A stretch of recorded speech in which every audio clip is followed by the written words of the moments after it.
So Tyson Fury beat Sefer Seferi after 4 rounds in which there was probably more action outside the ring when something like a 15-man brawl broke out, and Fury was momentarily much more interested in that than what was going on in the ring, as if a ring isn't dangerous enough. But of course the ring wasn't actually that dangerous with Seferi in there, who was so much smaller than Tyson.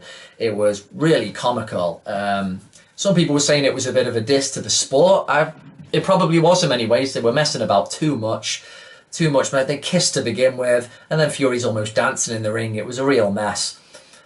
In terms of how he actually looked, for a guy who was basically at death's door, who was eating himself into almost like a diabetic coma, Buster Douglas style, like Billy Joe Saunders said, if you'd have saw Fury when he was in Spain, when he came back and was flirting with the idea of coming back, and he was huge, 350 plus pounds, he looked like a guy ready to go to hospital. So the fact he was even moving around and looking all right, showing flashes, well, not so much flashes, but just tiny little glimmers of what he can maybe do, is a positive. You got some people going, oh, he looked crap and that, but you need to get some perspective here. This is a guy who I thought wasn't coming back. If you told me which side was I going on, is Fury ever going to come back, I thought no, because he's talking so much on social media. He was just trying to get victories online. I was convinced he wasn't coming back, so I'm surprised already that he came back.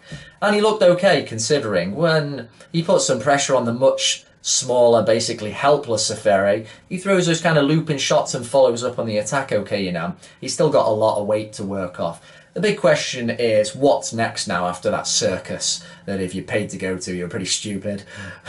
But what's next, basically? Which I think David Price is the perfect second comeback opponent.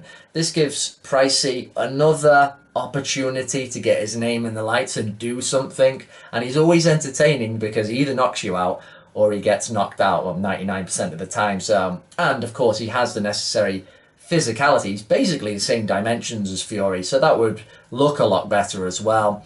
And Price always has the old punch as champ, so I think that's the right logical fight next as well.